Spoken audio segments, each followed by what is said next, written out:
जी नमस्कार, स्वागत है आप सभी का फिजिक्स पाठशाला के इस यूट्यूब चैनल पर। मैं रवि रंजन।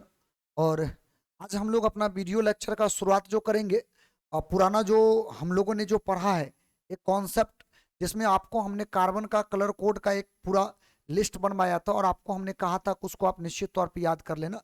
वहीं से आज जो है हमारा हमारा जो ये वीडियो लेक्चर है कि इसका शुरुआत होगा। तो पहली बात तो यह है कि कार्बन कलर कोड आप देखिएगा, कार्बन जो माने रजिस्टर आप देखिएगा, ऐसा टाइप का आप रजिस्टर जो है मार्केट में देखिएगा बहुत छोटा छोटा आता है। और उस रजिस्टर में देखिएगा कई तरह के जो इस तरह से लेयर बना करके ब्लैक गोलाकार टाइप का उस पर ऊपर में इस तरह से अलग अलग कलर डिफरेंट डिफरेंट कलर का जो है इसके ऊपर में एक तरह से धागा टाइप का जो है उसके ऊपर में बनाया हुआ रहता है ना। तो उस रजिस्टर का आपको प्रतिरोध निकालना होता है, रेजिस्टेंस कितना होगा ये आपको निकालना होता है। और रेजिस्टेंस निकालने के लिए आपको क्या करना होता है, उस कलर का कोड आपको याद रखना पड़ता है। और कोड हमने आपको पिछले क्लास में लिखवाया है और कहा था आपको कि उसको निश्चित तौर पे याद कर लेना, ठीक ना। तो आइए पहले हम लोग उस पर बात कर लेते हैं, उसके बाद आगे का जो भी मुद्दा है उस पर जो भी टॉपिक है उसके ऊपर में हम लोग बात करेंगे। पहले पिछला जो था उसी को एक बार हम लोग पूरा बढ़िया से जो है देख लेते हैं। देखो, तो पॉइंट यहां पर यह है कि अगर मान लो हमारे पास एक ऐसा रजिस्टर दे दिया और हमको इसका रेजिस्टेंस निकालना है, इसका प्रतिरोध फाइंड आउट करना है, तो कैसे निकालेंगे। तो आपको निकालने का तरीका जो है अभी सीखना है प्रॉपरली। जैसे जैसे हम आपको बताते चलेंगे उसी आप नियम का पालन करेंगे और वो तमाम बात को आप दिमाग में आराम माने इसको जो एकदम बढ़िया से फिट कर लेना है, उसको कभी भूलना नहीं है। नहीं तो फिर क्या होगा, हालांकि रेजिस्टेंस निकालने का तो बहुत कम पूछता है, कोड ज्यादातर पूछता है। आप देखिएगा ऑब्जेक्टिव में पूछ देता है कि रेड कलर का कोड क्या होगा, ब्लू का कोड क्या होगा, ब्लैक कलर का कोड क्या होगा। तो अलग अलग कलर का जो होता है ना, वो केवल और केवल जो होता है वो कोड पूछ देता है। बात समझे कि नहीं। तो हम यहाँ पर क्या करते हैं, पहले इसका रेजिस्टेंस निकालना सीखते हैं। कोड तो वैसे भी याद रहेगा, कोई भारी बात नहीं है। देखिए, रेजिस्टेंस निकालने के दरमियान आपको क्या करना है, सभी कलर को जैसे है उसको देखना है। शुरू में आप देखिएगा एक माने इस प्रतिरोध का दो भाग होगा, एक भाग में आप देखिएगा तीन कलर लगातार होगा और उसके बाद जो होगा एक कलर होगा भी ना तो काफी दूरी पर होगा, आखिरी में होगा, ठीक है। और नहीं भी हो सकता है कलर। तो जब लास्ट में आप जाते हो तो लास्ट वाला जो कलर होता है वो टॉलरेंस को दर्शाता है। याद कीजिए, सहने की जो क्षमता है उसको दर्शाता है। बात समझे। तो हम लोग उसमें देखे थे कि टॉलरेंस तो तीन गो कलर का था। तीन गो कलर क्या, दो गो कलर था, एक तो रंगहीन था। तो इस समय हमारे सामने जो क्वेश्चन है उसमें कोई कलर नहीं है, तो उसका टॉलरेंस याद कीजिए 20% था, ठीक ना। तो इसको हम लिखेंगे कैसे रेजिस्टेंस को। देखो, रेजिस्टेंस लिखने का तरीका ये है कि पहले जो दो गो कलर होगा ना उसका कोड डायरेक्ट उतार दो। तो पहला का कलर कोड जो भी होता है आप रख दो। तो रेड का होता है 2, उतार दो। अच्छा, ब्लू जो होता है इसका होता है कितना, 6। ब्लू कलर जो होता है उसका कितना होता है, 6। सही है, ब्लू कलर का 6 होता है, आप 6 उतार दो। उसके बाद दूगो कलर का कोड लिखने के बाद आप मल्टीप्लाई कर दो। देखो, अगर कोड को आप ऐसे लिखोगे तो ये 2 और 6 26 बन जाएगा। ऐसा ही बनना चाहिए, पहला कलर का कोड पहले, दूसरा कलर का बाद में, और दोनों से जो अंक बनेगा वही अंक जो है यहां पर रहना चाहिए। समझ गए। उसके बाद आपको तीसरा कोड लिखने से पहले मल्टीप्लाई करना है और फिर 10 लिखना है और 10 का पावर रखना है इसका कोड। तो ऑरेंज कलर है ये रेड है, ये ब्लू है, ये ऑरेंज है। तो ऑरेंज कलर का जो कोड होता है ना वो 3 होता है। तो हमेशा याद रखिएगा तीसरा कलर का कोड जो है वो पावर में जाएगा। इसको हम लोग बोलते हैं मल्टीप्लायर, ये गुना करने वाला टर्म है, ठीक है। तो हम लोग क्या करेंगे, पहला दूगो कलर कोड को डायरेक्ट उतारेंगे, तीसरा कोड को 10 के पावर के रूप में लिख के गुना कर देंगे। बात समझ में आया। उसके बाद लगाना है प्लस माइनस, और जो आखिरी में आपको दिखता है या तो कलर दिखेगा नहीं तो नहीं दिखेगा, इसको बोलते हैं लास्ट में जो लगता है उसको बोलते हैं टॉलरेंस। कलर अगर नहीं दिखा तो टॉलरेंस इसका होता है 20%। सहने का जो क्षमता है वो कितना होता है, 20%। वो प्लस माइनस कर देना, थोड़ा ज्यादा थोड़ा कम के लिए, माने इस बात का ये सूचना देता है। समझे बात को। तो इतना ओम ये हमारा क्या होगा, रेजिस्टेंस होगा। इतना ओम ये हमारा क्या आएगा, प्रतिरोध आएगा। तो प्रतिरोध निकालने का फंडा आप सीख गए। अच्छा, इसी को हम जनरल तरीका से लिख के आपको दिखा देते हैं। देखो, मान लो हमारे पास इसी तरह का एक रजिस्टर है जिसमें इस तरह से A B C 3 go colour है, एक इधर कलर दे रखा है, गैप रहेगा, याद रखना ये डी पर है। और इसका बोले रेजिस्टेंस निकालने के लिए। तो प्रतिरोध निकालने का तरीका क्या है, पहला जो दूगो कलर होगा उसका कोड आप वैसे ही रख दो, ए का बी का सीक्वेंस में, ये नहीं कि बी का पहले ए का बाद में, जो पहले है उसका पहले, जो बाद में है उसका बाद में, कोड रख देना अगल बगल में। इससे क्या होगा, ये एक नंबर बन जाएगा। ठीक है, जैसे यहां पर इसका 2 इसका 6 26 बन गया, उसी तरह से वो ए बी दोनों कोई नंबर बन जाएगा। तब मल्टीप्लाई वाला साइन लगाना है, 10 का पावर, सी का जो कोड होगा वो कोड 10 के पावर के रूप में रख देना है, और उसके बाद प्लस माइनस करना है, और डी का जो परसेंटेज होगा टॉलरेंस का वो उठा के रख दीजिएगा। और टॉलरेंस में मात्र 3 गो कलर होता है, एक होता है गोल्ड, एक सिल्वर, और एक होता है नो कलर।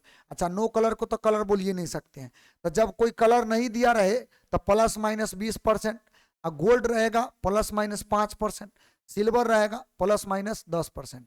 तो जो आपको हमने बताया है वही आपको वहां पर रख देना है। तो याद रखिएगा कैसे कलर कोड से हम उसका रेजिस्टेंस निकालेंगे, इसका प्रोसेस हमने आपको बता दिया, और उम्मीद है कि आप ये बात जो है सीख चुके हैं। ठीक है, ऐसे आप इसका रेजिस्टेंस निकाल सकते हैं, इतना ओम में जो भी आएगा वैल्यू, ये ओम में आंसर आएगा। समझ गए बात को। तो एक तो बात ये रहा, इसका आप चाहो तो स्क्रीनशॉट ले लो और ये एग्जाम्पल को वहीं पर उसके नीचे रख देना, लेकिन कलर कोड सभी लोग याद कर लेंगे। ठीक है, चाहे ट्रिक से याद करो चाहे जैसे भी याद करो, लेकिन उसका कलर कोड आपको याद रहना चाहिए। डायरेक्ट भी ऑब्जेक्टिव में कभी कभार क्या अक्सर देखे हैं हम कि उसमें कलर का कोड पूछ दिया है, तो उसको निश्चित तौर पे याद कर लेना। ठीक है, अच्छा अब आते हैं रेजिस्टेंस में। चूंकि पिछला क्लास में हम आपको रेजिस्टेंस को 2 कॉम्बिनेशन में जोड़ के बताए थे। एक कॉम्बिनेशन क्या था, पैरेलल कॉम्बिनेशन, एक सीरीज, और इन दोनों पर आप देखिएगा ढेर सारा क्वेश्चन आपको देखने को मिल जाएगा। मिक्स करके बहुत सारा क्वेश्चन दिया है, सीरीज में है, पैरेलल में है, मिक्स करके, और कहेगा इसको सॉल्व करके बताइए।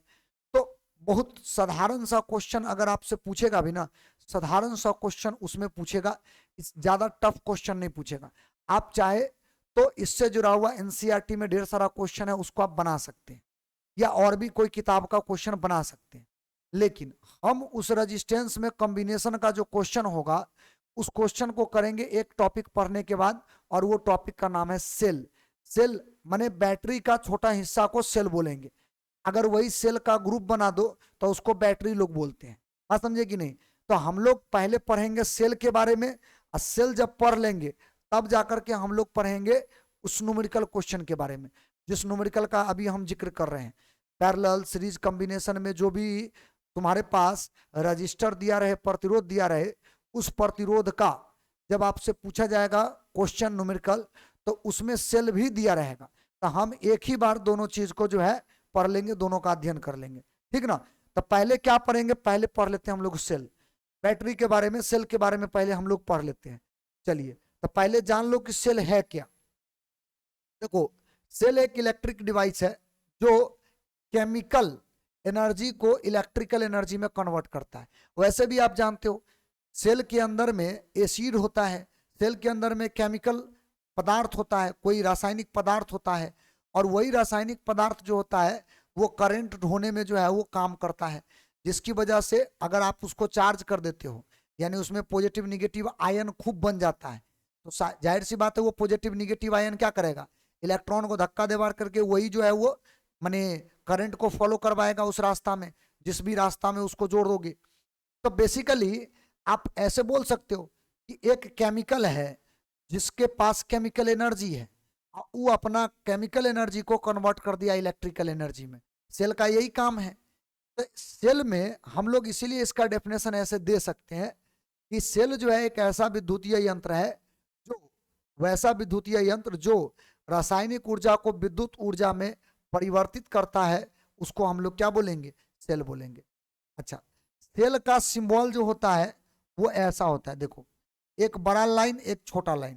तो बड़ा लाइन को हम बोलते हैं पॉजिटिव टर्मिनल, सेल का ये क्या है, पॉजिटिव टर्मिनल, ये धन टर्मिनल है। छोटा लाइन को बोलते हैं निगेटिव टर्मिनल, ये निगेटिव टर्मिनल है। इसी के बीच में केमिकल भरा होता है। अच्छा, इस सेल को अगर आप किसी परिपथ से जोड़ दो, किसी रास्ता से जोड़ दो, सर्किट से जोड़ दो, मान लो एक प्रतिरोध के साथ इसको हम जोड़ दिए, तो सीधी सी बात है पॉजिटिव टर्मिनल से करंट चलना शुरू करेगा इस तरह से निगेटिव टर्मिनल में इंटर करेगा। अब सोचिए, हमेशा करंट जो चलता है वो हाई पोटेंशियल से लो पोटेंशियल की तरफ चलता है, उच्च विभव से निम्न विभव की ओर चलता है। तो हमेशा करंट जो चलेगा वो किधर से चलेगा, पॉजिटिव से चलेगा, और निगेटिव पर क्या होगा, समाप्त हो जाएगा। यही तो सेल का काम होता है। लेकिन आप जरा सोचिए, इलेक्ट्रॉन जो होगा ना, वो इलेक्ट्रॉन तो ऐसे उल्टा चलता है, इसका इलेक्ट्रॉन तो उल्टा चलता है। और आपको हमने एक बात बताया था, करंट को ढोने का जो काम करता है उसको आप पॉजिट्रॉन बोल सकते हो, पॉजिट्रॉन। अगर नहीं समझ में आ रहा तो इसे समझो एक खाली डब्बा जिसके अंदर में एनर्जी भर दिए, अब भर करके उसको घुमा रहे हैं। तो क्या होगा, जब आप हाई पोटेंशियल से लो पोटेंशियल पर जाओगे तब तो खाली डब्बा की एनर्जी खपत हो गया। यानी कि जब ये खाली डब्बा माने डब्बा भर करके इधर से निकला, यहाँ आते आते ये जो आ गया खाली हो गया, इसका मतलब जब इस पर आएगा तब फिर उस डब्बा को भरने के लिए पॉजिटिव पर इसको आना पड़ेगा। तो इसका मतलब उस डब्बा को जिसको आप यहाँ पे भेजे हो, एक्चुअली में वो चार्ज है। हम डब्बा डब्बा बार बार बोल रहे हैं, समझ लो है तो चार्ज है ना, पॉजिटिव चार्ज, पॉजिट्रॉन जो है वो पॉजिटिव चार्ज उसके ऊपर में। तो उसको आप निगेटिव टर्मिनल से पॉजिटिव टर्मिनल पर कैसे भेजोगे, क्योंकि लो पोटेंशियल से हाई पोटेंशियल पर तो भेजने के लिए हमारे पास कोई व्यवस्था है नहीं। जब भी चलेगा कोई भी चार्ज, तो हम इसको पॉजिटिव चार्ज की बात कर रहे हैं, तो वो हमेशा चलेगा कहां से कहां तक, हाई से लो के तरफ। और जब आप इसको खींच करके एक राउंड मरवा दिए, इसके बाद ये कहेगा भाई लो से हाई पर कैसे जाएंगे। तो लो से हाई पर जाने के लिए अंदर में जो केमिकल है वो केमिकल एक फोर्स लगाएगा, और उस फोर्स के माध्यम से फिर उसको खींच करके एक राउंड घुमाएगा। फिर जब जाएगा तो फिर फोर्स लगाएगा, फिर घुमाएगा। तो जिस फोर्स के द्वारा उसको फिर घुमाते रहेगा, उस फोर्स का नाम होता है इलेक्ट्रोमोटिव फोर्स, विद्युत वाहक बल। और समझ में आया। जैसे देखो एक बात बताते हैं, छत के ऊपर में पानी का टंकी है, अगर आप नीचे नल खोलते हो तो सीधी सी बात है कि पानी इजी वे में गिर जाता है। कैसे गिरेगा, क्योंकि हाई पोटेंशियल पर पानी है, लो पोटेंशियल पर नल है, तो हाई से लो की तरफ पानी चलेगा। लेकिन जब टंकी भरना होता है तो क्या ऐसा ही पाइप जोड़ के खाली पानी दे दो भर जाएगा, नीचे से मोटर के द्वारा प्रेशर दे करके भरना पड़ता है।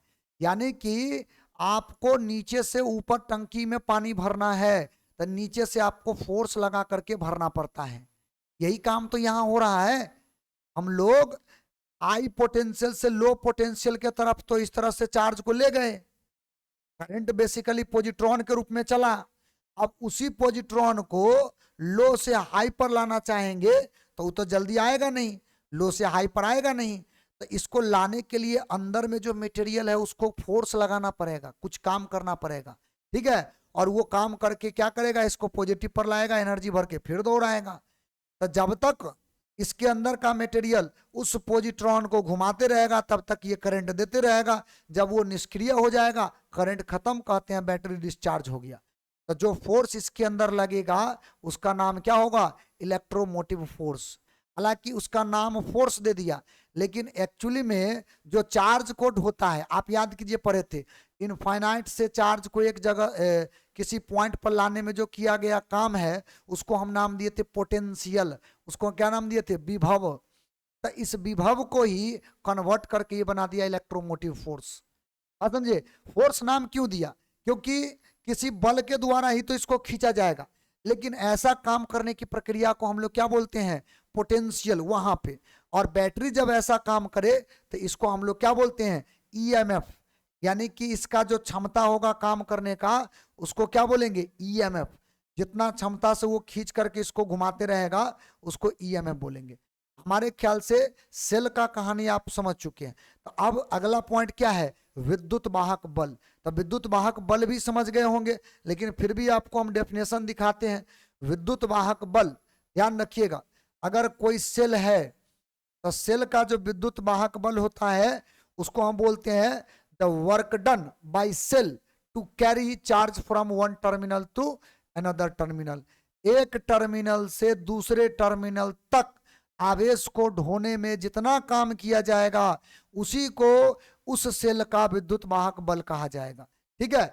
विद्युत वाहक बल नाम दे दिया गया स्पेशल, क्योंकि बल जैसा ये काम कर रहा है, लेकिन काम वही हो रहा है।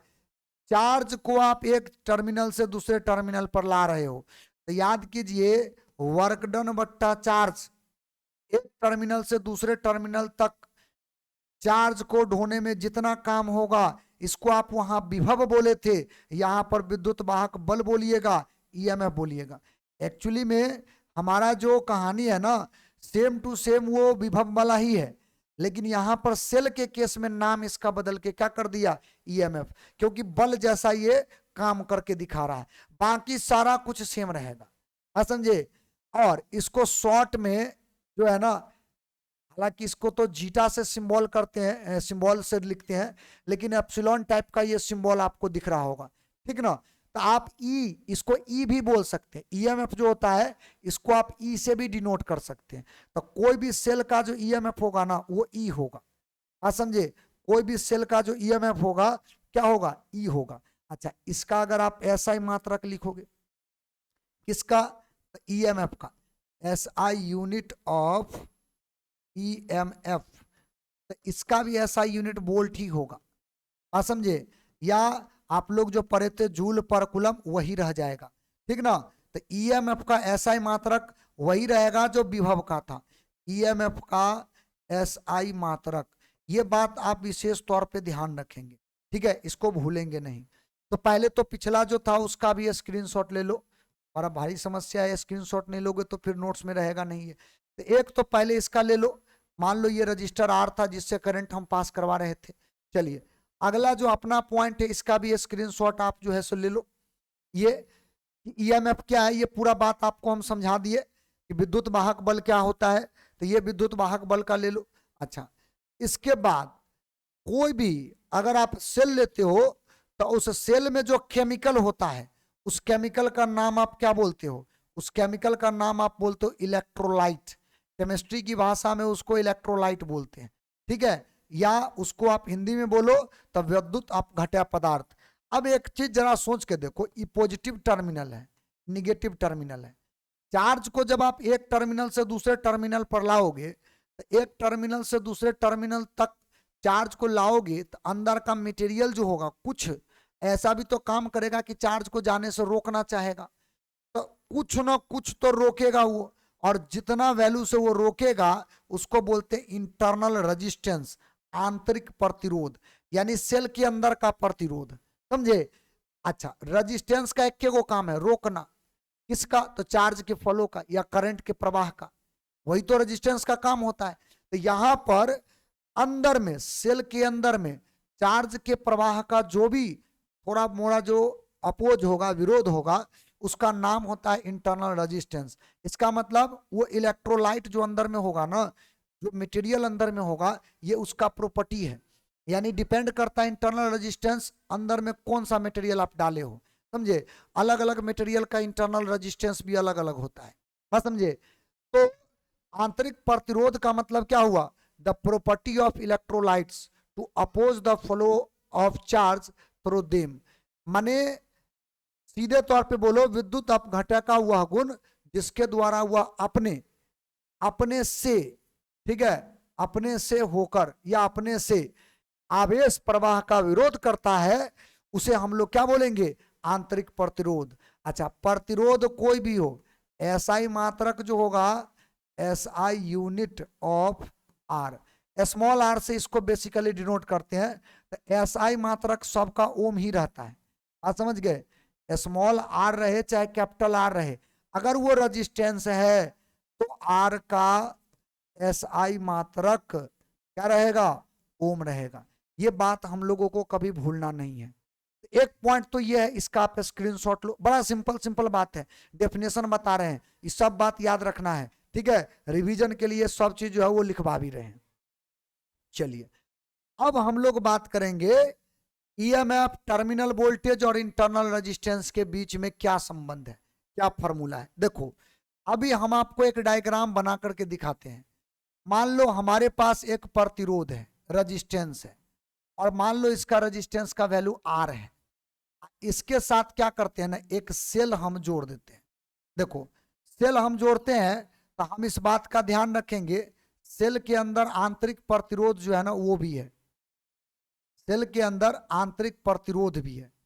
एक बात बताओ, कुछ ना कुछ तो दिया रहेगा। मान लो सेल का ईएमएफ ई है और इसका आंतरिक प्रतिरोध आर है, तो सेल से करंट अगर निकालोगे तो इसका करंट कुछ ना कुछ निकलेगा। मान लो आई निकला, इससे जो ड्रॉ हुआ करंट वो मान लो आई निकला।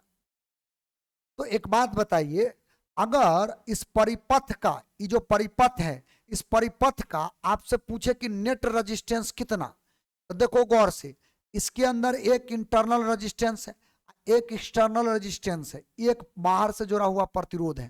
तो ये दोनों का दोनों प्रतिरोध को जोड़ दो तो नेट निकल जाएगा। अच्छा, जोड़ेंगे क्यों? क्योंकि ये दोनों सीरीज में है, एक ही तरह का करंट चल रहा है। ऐसा नहीं कि आमने सामने देखा पैरेलल कॉम्बिनेशन, सीरीज कॉम्बिनेशन में है।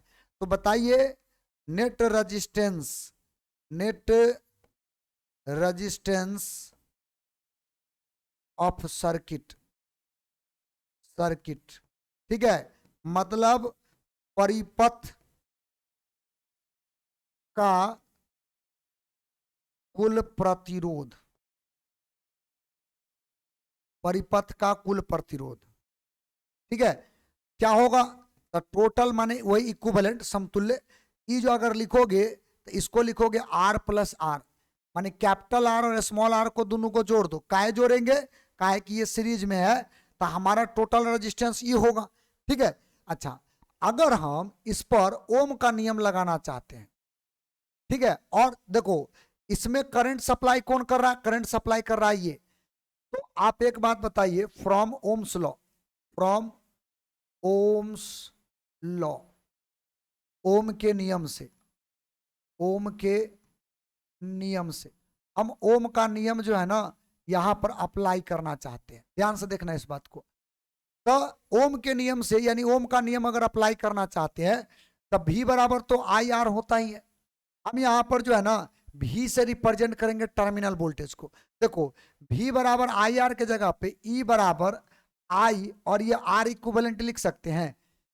ऐसे समझो कि हम जो इसमें से वोल्टेज जो सप्लाई करेंगे, टोटल जो सप्लाई करेंगे, तो उस सप्लाई जो होगा वो ईएमएफ के रूप में सप्लाई होगा, तो उसके जगह पर ईएमएफ डाल दिए। और चूंकि टोटल की बात कर रहे हैं तो आई तो करंट इससे चला है। अच्छा, टोटल रेजिस्टेंस भी होना चाहिए जब टोटल की बात कर रहे हो तो रेजिस्टेंस क्या हो जाएगा? इक्विवेलेंट।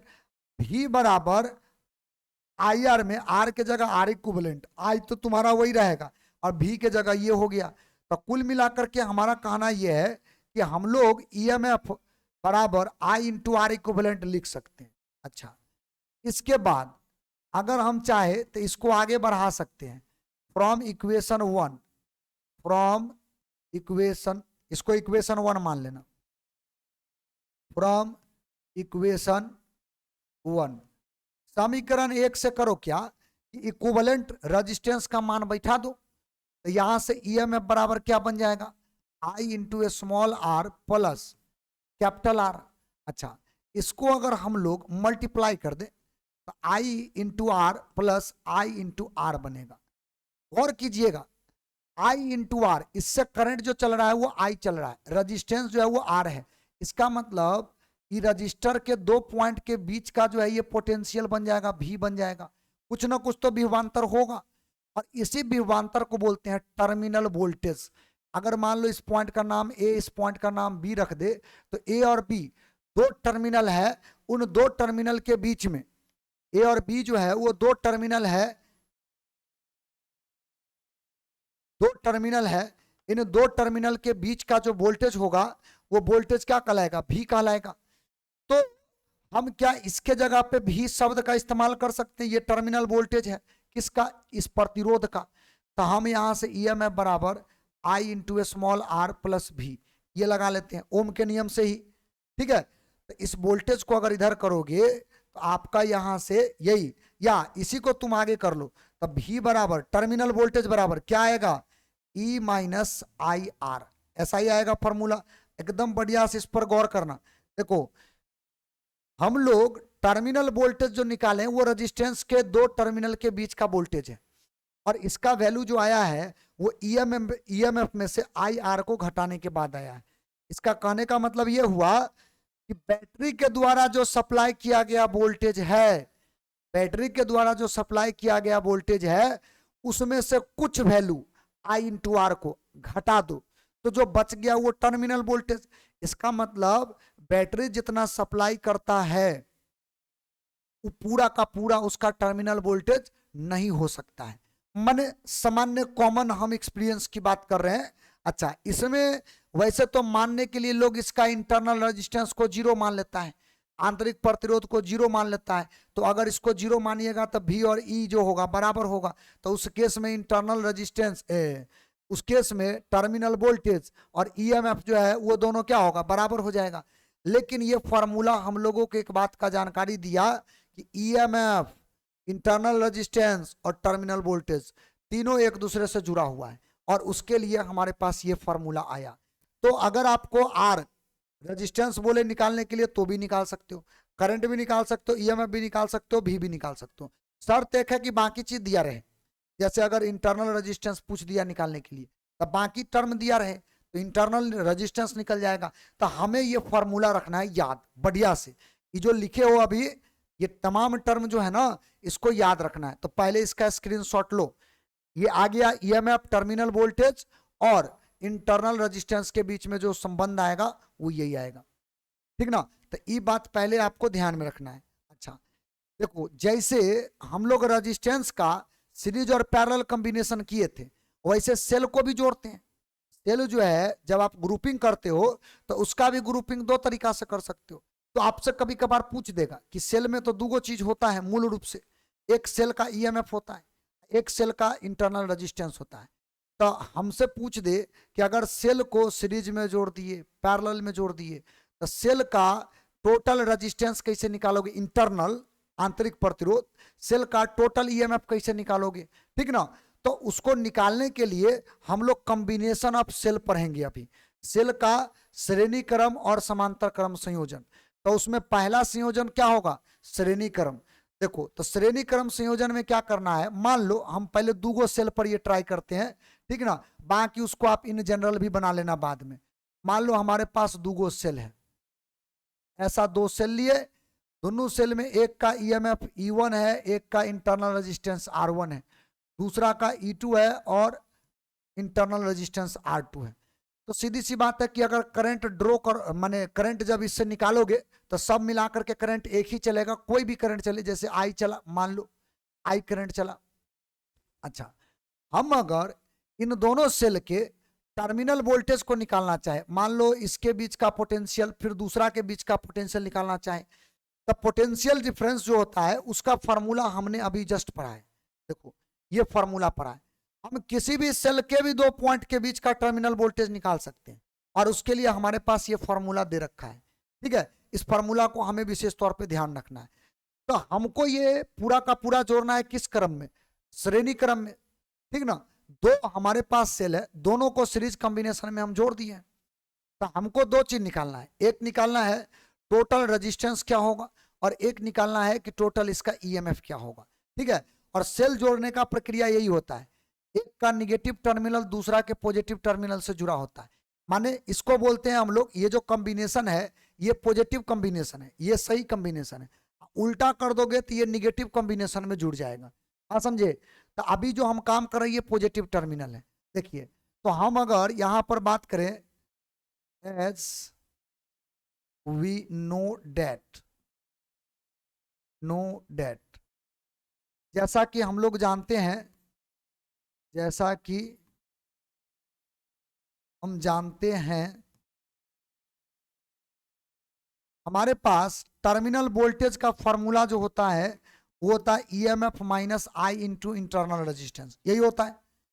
तो अगर हम बात करें फॉर फर्स्ट सेल, पहला जो सेल है ना, फर्स्ट सेल के लिए अगर इसके लिए हम ये फॉर्मूला लगाना चाहें, देखो पहले हम क्या करते हैं, दोनों सेल को जोड़ दिए।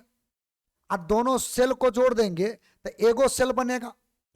एगो सेल के लिए अगर ये फॉर्मूला लगाएंगे, अगर मान लो कंबाइन करके अगर एगो सेल के लिए लगाएंगे तो उसका जो वैल्यू आएगा ना वही इक्विवेलेंट कहलाएगा, और वही हमें निकालना है। तो पहले क्या करती, फॉर्मूला फर्स्ट सेल के लिए लगा लो।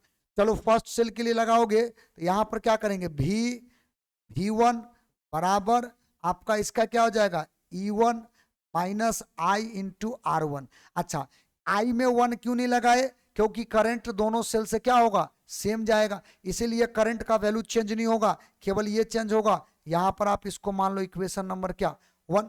ये जो हमारा इक्वेशन आया, इस इक्वेशन को हम लोग क्या मानेंगे, इसको मानेंगे equation number 1।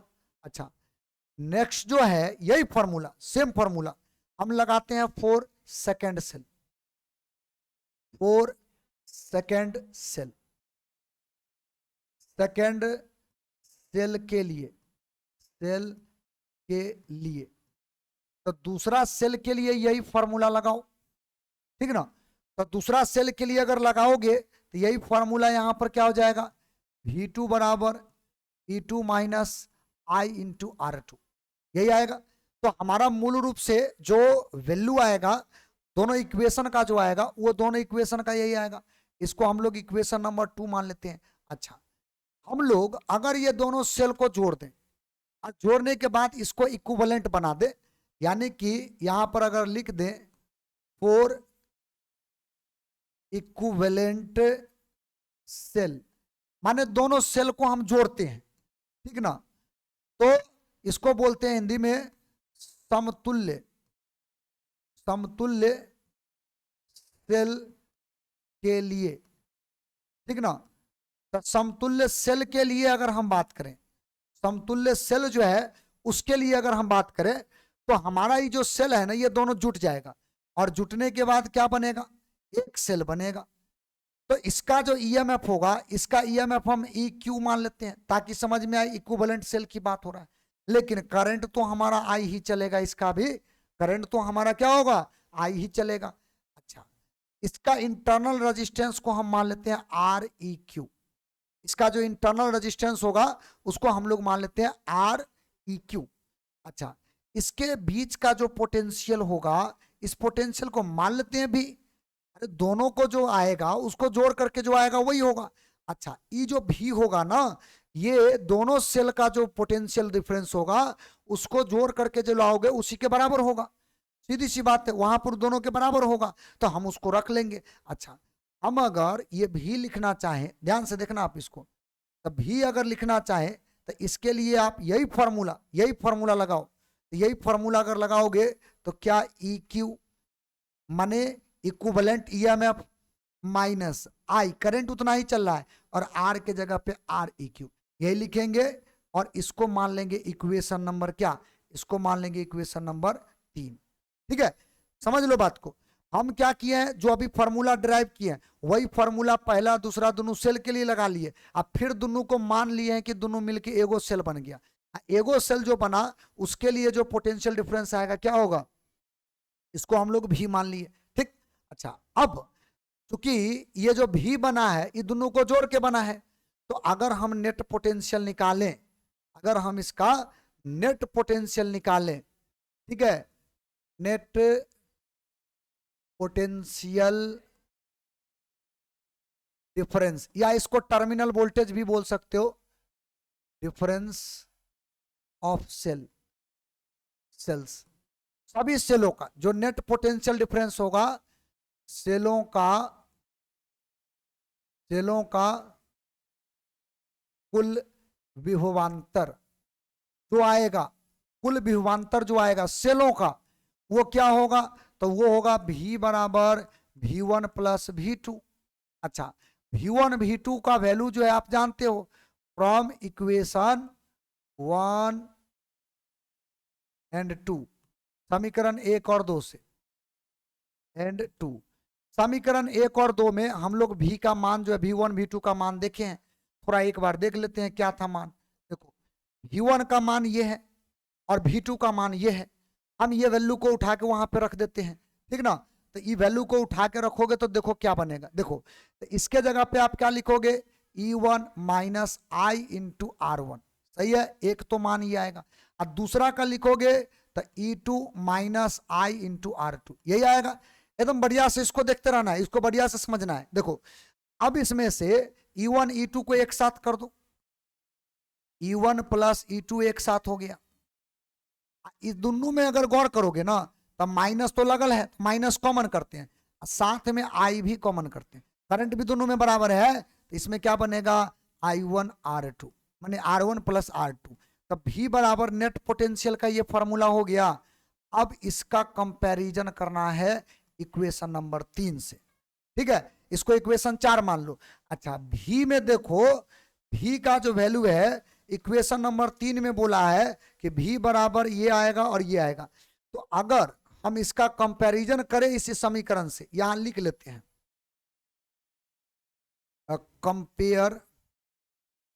Compare equation 4 with 3 के साथ जो है ना हम क्या करते हैं, इक्वेशन नंबर 4 का कंपैरिजन करते हैं।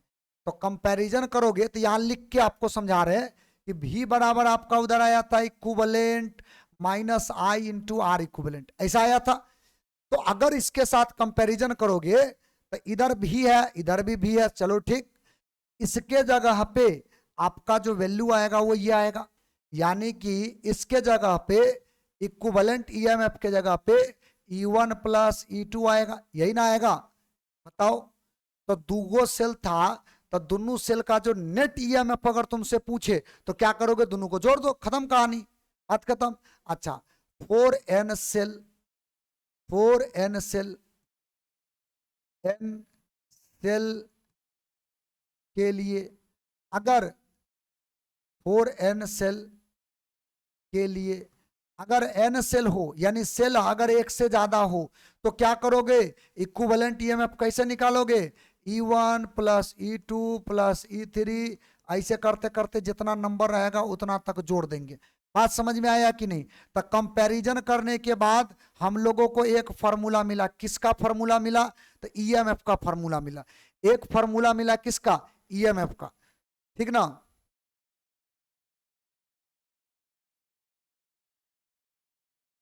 एक फार्मूला जो है हम लोगों को मिल गया ईएमएफ का, एगो फार्मूला आ गया। चलो उसके बाद कंपैरिजन करना है दूसरा जो भाग है उसके साथ।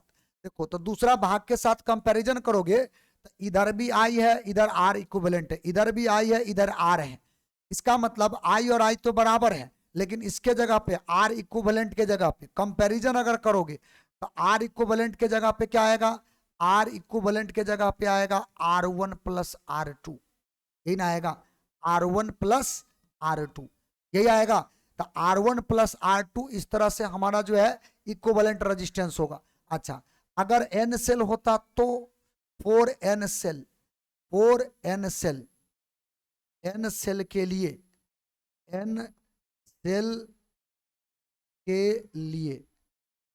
ठीक है, तो n सेल के लिए अगर आपसे यही पूछता कि इक्विवेलेंट रेजिस्टेंस बताओ क्या, तो R1 प्लस R2 प्लस ऐसे करते करते जोड़ दो Rn तक। लेकिन ये जो फंडा आया है ये सेलों के लिए आया है सीरीज कॉम्बिनेशन में। जब सीरीज कॉम्बिनेशन में आपको सेल दिया रहे तो उसका ईएमएफ सीधे जोड़ दो, उसका इंटरनल रेजिस्टेंस भी सीधे जोड़ दो, कोई फर्क नहीं पड़ता। और यही दो चीज तुमसे पूछेगा, ठीक है, तुमसे ये दो चीज पूछेगा। बताइए सीरीज कॉम्बिनेशन में अगर हमने बहुत सारा सेल को जोड़ रखा है तो उसका टोटल ईएमएफ कितना, टोटल उसका जो इंटरनल रेजिस्टेंस होगा वो कितना। तो ऐसे हम लोग जोड़ देंगे, बड़ा सिंपल तरीका है, इस तरह से हम लोग इसको निकाल सकते हैं। पहला पॉइंट जो है हमारे ख्याल से आपको क्लियरली समझ में आ गया। आप लोग क्या कीजिए, पहले आप इसका सीरीज कॉम्बिनेशन का पूरा स्क्रीनशॉट लो बढ़िया से, ठीक है। तो ये सीरीज कॉम्बिनेशन का स्क्रीनशॉट लगाओ। चलिए अगला पेज जो है इसका भी स्क्रीनशॉट लो और ये सब डाटा याद रखना, सीरीज कॉम्बिनेशन का ये डाटा जो है निश्चित तौर पे याद रखना। चलो अगला और आखिरी कॉम्बिनेशन जो है उसको बोलते हैं पैरेलल कॉम्बिनेशन।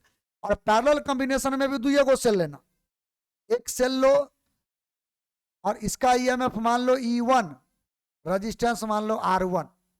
अब दूसरा सेल जब लोगे तो उसका भी कुछ मान लो, इसका जो है इसका ईएमएफ मान लो E2 और रेजिस्टेंस मान लो R2। इंटरनल रेजिस्टेंस की बात चल रहा है। अच्छा अब अगर करंट आएगा तो दोनों करंट जो है अलग अलग ड्रॉ होगा, इससे करंट अलग आएगा इससे करंट अलग आएगा। ये बात समझ में आया। तो यहां से नेट करंट डालोगे तो नेट करंट कुछ ना कुछ आएगा। मान लो इससे करंट आया I1, इससे करंट आया I2, लेकिन अभी भी इन दो सेलों के बीच का जो टर्मिनल वोल्टेज होगा वो टर्मिनल वोल्टेज अभी क्या होगा, बराबर होगा। क्यों बराबर होगा?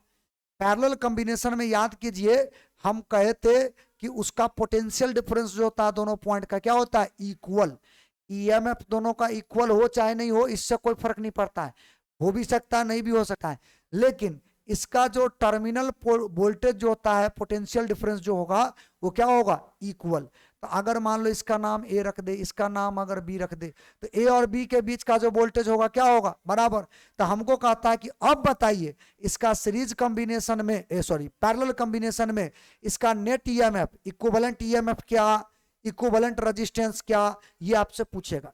ठीक है, तो इक्विवेलेंट ईएमएफ कैसे निकालेंगे, इक्विवेलेंट रेजिस्टेंस कैसे निकालेंगे, जैसे हम लोग सीरीज का निकाले तो वैसा इसका भी निकालेंगे, तरीका वही रहेगा, केवल डाटा जो चेंज होगा उसका चूंकि कॉन्सेप्ट बदल रहा है तो उसके अनुसार से बदलेगा, समझे। तो चलिए आइए देखते हैं इसको सॉल्व करके। तो यहां भी आप वही बात लिखो, एज वी नो डैट, हम लोग जैसा कि जानते हैं कि हमारा जो पोटेंशियल डिफरेंस होता है, जैसा कि हम जानते हैं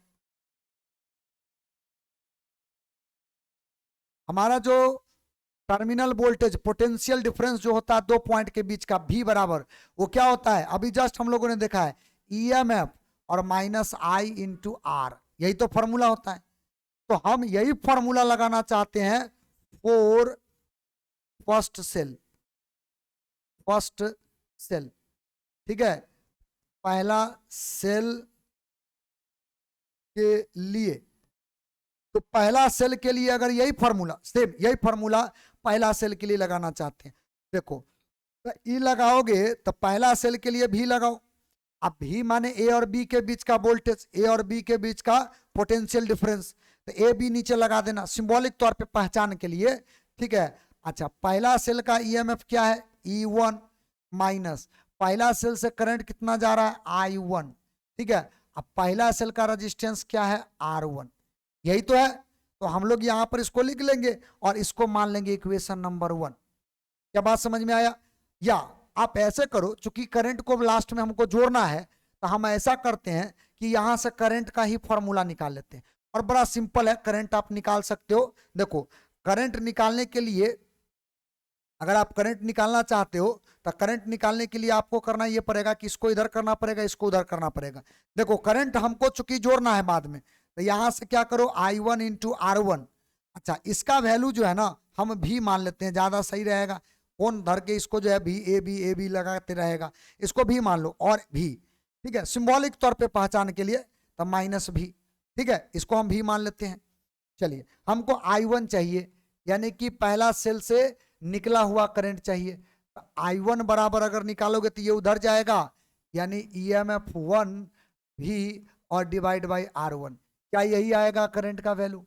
पहला सेल से जो करंट आया ये आया, इसको मानेंगे इक्वेशन नंबर 1, ठीक है। ये बात समझ में आया, ठीक ना। तो ये चीज जो है ध्यान में रखना है। अच्छा, यही काम फिर करना है फॉर सेकेंड सेल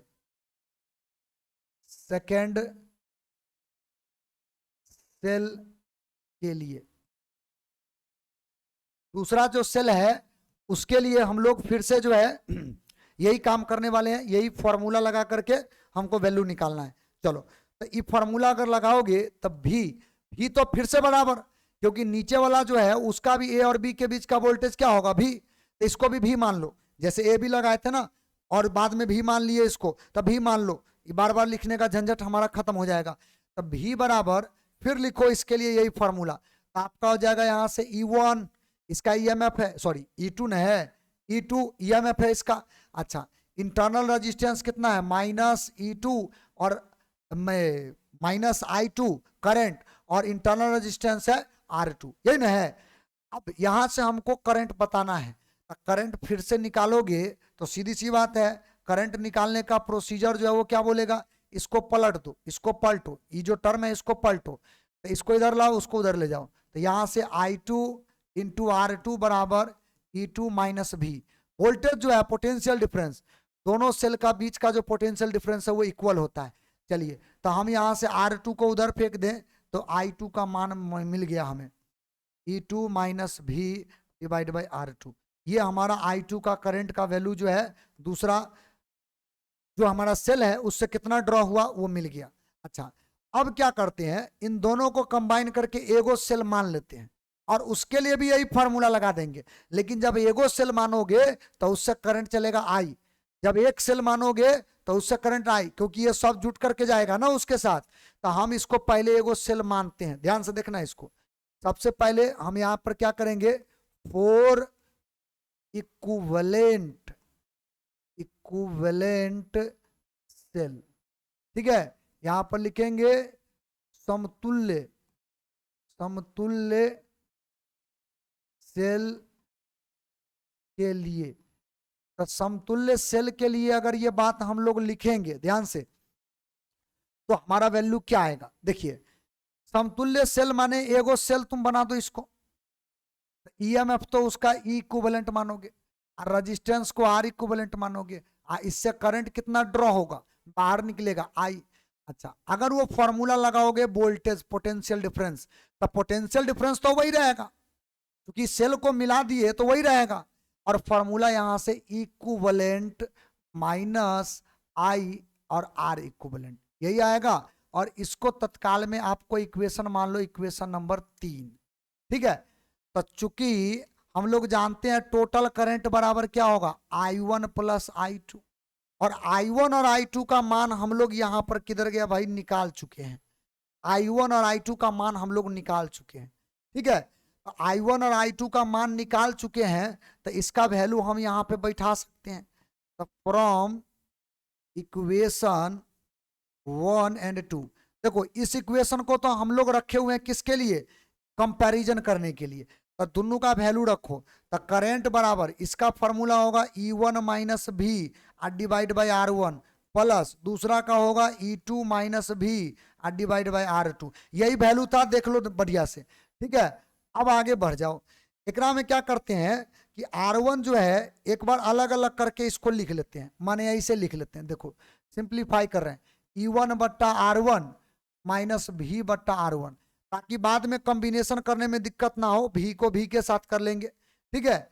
अच्छा, दूसरा को भी अगर तोड़ोगे तो ई भी टूटेगा कैसे, E2 बट्टा R2 और माइनस यहाँ पे बनेगा ये भी बट्टा R2, ऐसे ही बनेगा। तब भी को एक साथ और बैटरी का सेल का जो ईएमएफ है उसको एक साथ कर लो।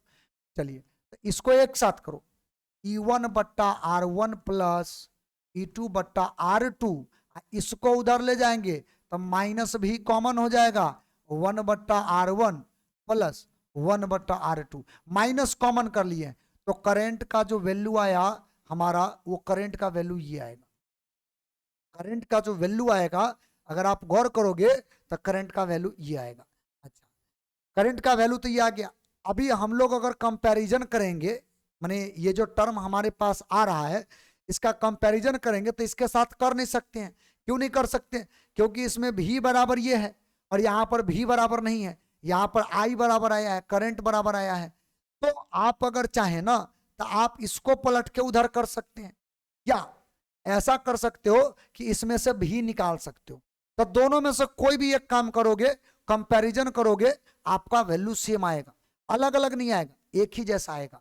चलो एक काम करते हैं, हम यहां से भी निकाल लेते हैं, ज्यादा बढ़िया रहेगा।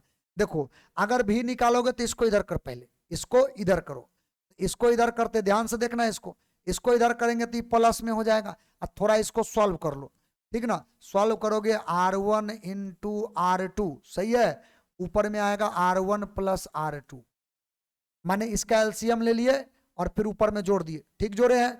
इसको इधर किए तो प्लस में, इसको उधर करेंगे तो माइनस में। इसको भी थोड़ा सॉल्व कर लो, इसको अगर सॉल्व करोगे ना तो ई अगर सॉल्व होगा तो ई हो जाएगा E1 इंटू R2, थोड़ा सॉल्व करके देख लो, डायरेक्ट हम सॉल्व कर रहे हैं ध्यान से, और प्लस ये इसके साथ मल्टीप्लाई हो जाएगा तो E2 इंटू R1, अब बट्टा ये दोनों का जो है एलसीएम लोगे तो ये मल्टीप्लाई हो जाएगा। ई गया है उधर, ई जब उधर जाएगा तो स्वाभाविक बात है ये माइनस में होगा, सीधी सी बात है। अच्छा, अब एक काम करते हैं, भी हमको चाहिए तब भी को निकालना है, चलो आगे बढ़ा दो इसको। तो जब ये आगे बढ़ेगा तो सीधी बात है नीचे वाला टर्म गुना में और ऊपर वाला टर्म भागा में, तो दोनों में न जाएगा। तो यहाँ पे आ जाएगा EMF1 mine EMF into R2 plus E2 into R1 divide by R1 into R2, ये आएगा। और इसके साथ ये R1 इंटू R2 ऊपर जाएगा और R1 प्लस R2 नीचे आएगा, क्योंकि उल्टा हो जाएगा, ये गुना में और ये भागा में, माइनस। यही काम उसके साथ भी होगा, ये टर्म इसके साथ गुना में और ये भागा में, तो I इंटू ये हो जाएगा R1 इंटू R2 और divide by R1 plus R2, ये आएगा। अब थोड़ा गौर कीजिएगा, ये और ये टर्म कटने वाला है, तो आपके पास V बराबर जो वैल्यू आएगा वो क्या आएगा, E1 into R2 plus E2 into R1 बट्टा R1 प्लस R2, ये वैल्यू आएगा एगो। और दूसरा जो वैल्यू आएगा minus I into R1 into R2 बट्टा R1 प्लस R2, यही वैल्यू आएगा। इसका मतलब V का जो ये वैल्यू आया है, अब इसका कंपैरिजन हो जाएगा। इसको मान लीजिए इक्वेशन नंबर 4। अब इसका कंपैरिजन हो जाएगा। इक्विवेलेंट EMF के जगह पे ये आएगा, इक्विवेलेंट EMF के जगह पर ये टोटल आएगा, I के जगह पे तो I अपना पड़ा हुआ है, और R इक्विवेलेंट के जगह पे ये आएगा। तो इसका मतलब अगर कंपेयर किया जाए फ्रॉम इक्वेशन 3 और 4, अगर इससे कंपेयर करोगे तो इक्विवेलेंट EMF बराबर आया है E1 into R2 plus E2 into R1 divide by R1 plus R2, ये वैल्यू आया है इक्विवेलेंट EMF का। हमने दोनों का कंपैरिजन करके निकाला है। अच्छा, R इक्विवेलेंट अगर निकालोगे तो उसके लिए आपका आया था R1 into R2 divide by R1 plus R2, यही आएगा। तो कुल मिलाकर के देख लो, ये इक्विवेलेंट रेजिस्टेंस का वैल्यू आया। लेकिन इसके साथ समस्या तो ये जुड़ गया, हमारे पास आ गया समस्या कि अगर सेल जो है 2 से ज्यादा दे दे तो अब क्या करेंगे, तब तो हम लोग मुसीबत में पड़ जाएंगे। दूगो सेल में तो चलो हम ऐसे करके निकाल लिए कंपैरिजन करके, तो दूगो सेल के अलावा अगर दिया जाए तो आप क्या करना ना, यहाँ पर कंपैरिजन थोड़ा तरीका से करना। ई जैसे है इसी तरीका से कंपैरिजन करना है, यानी कि हमको यहाँ से करंट निकाल लेना है। तो करंट अगर निकालोगे, ध्यान से देखना है इसको, तो करंट अगर निकालोगे तो यहीं पर कंपैरिजन हो जाएगा, क्योंकि करंट का ही तो फॉर्मूला है, समझे। तो करंट को अगर निकालोगे तो ध्यान से देखना, आप इसको इधर करो, इसको उधर करो, ये उधर जाएगा। I बराबर या R इक्विवेलेंट बराबर, ऐसे बोल दो, I बराबर या R इक्विवेलेंट बराबर जो भी आया, I बराबर अगर निकालोगे तो क्या आएगा, डायरेक्ट हम लिख रहे हैं, ध्यान से देखना। I बराबर अगर निकालेंगे ये आ जाएगा E equivalent divide by R equivalent minus V divide by R equivalent. और कीजिएगा यही आएगा। तो I से I का कंपैरिजन करोगे तो इस पूरे का मतलब क्या होगा, आपका पूरे का मतलब जो आएगा वो मतलब ये आएगा। अच्छा, ये पूरे का मतलब क्या आएगा, तो पूरे का मतलब ये आएगा। यहां से एक तो आपको ये जो माने ये जो कैलकुलेशन करके ये जो आपको देगा, यानी कि टोटल जो कैलकुलेशन करके देगा, तो उसमें इसका कंपैरिजन करोगे तो और भी सेल का, जैसे यहाँ पे लिखे है ना equivalent EMF divide by R equivalent, वैसा ही EMF1 बट्टा R1 प्लस EMF2 बट्टा R2 EMF3 बट्टा R3, ऐसे करके आप जोड़ते चले जाओगे, है ना। उसी प्रकार से अगर इन रेजिस्टेंस का इक्विवेलेंट निकालोगे तो 1 बट्टा इक्विवेलेंट रेजिस्टेंस बराबर 1 बट्टा R1 प्लस 1 बट्टा R2 प्लस 1 बट्टा R3 प्लस ऐसे करके जोड़ते चलो जाओगे। तो माने एक से अधिक अगर सेल दिया रहेगा तो उसका भी EMF इसी कंपैरिजन से निकाला जा सकता है। तो सबसे पहला काम तो आपका ये है कि दुइये गो सेल के लिए ही सही, लेकिन पहले समांतर क्रम संयोजन का ये जो कॉम्बिनेशन का जो वैल्यू है इसका स्क्रीनशॉट लो, एक इसका स्क्रीनशॉट लो, उसके बाद ये दूसरा पेज का स्क्रीनशॉट लो, फिर हम उसको और समझेंगे डिटेल में बाद में। पहले आप इन दोनों का स्क्रीनशॉट लो, दुइये को सेल वाला का लो पहले, ठीक है, और आखिरी में इसका स्क्रीनशॉट लो। ये तो एक बार ऑब्जेक्टिव में डायरेक्ट पूछा है बिहार बोर्ड, देख लेना, उसमें वो डायरेक्ट बोला है कि दूगो सेल है, एक सेल का EMF E1 एक सेल का EMF E2 है, और उसका इंटरनल रेजिस्टेंस R1 तथा R2 है, तो बताइए इक्विवेलेंट ईएमएफ का फार्मूला क्या होगा। डायरेक्ट ये फार्मूला दिया हुआ है ऑप्शन में, समझे, और ये फार्मूला में डायरेक्ट टिक करके जो पढ़ेगा बढ़िया से वो मार करके आता। ठीक है, तो ये क्वेश्चन पूछा हुआ क्वेश्चन ऑब्जेक्टिव में, ऐसा क्वेश्चन आपसे पूछ सकता है। तो जितना बात आज जो हम बताए हैं इतना पहले बढ़िया से तैयार कर लेना, इतना जो है सब रिवाइज कर लेना, बढ़िया से इसको तैयार कर लेना।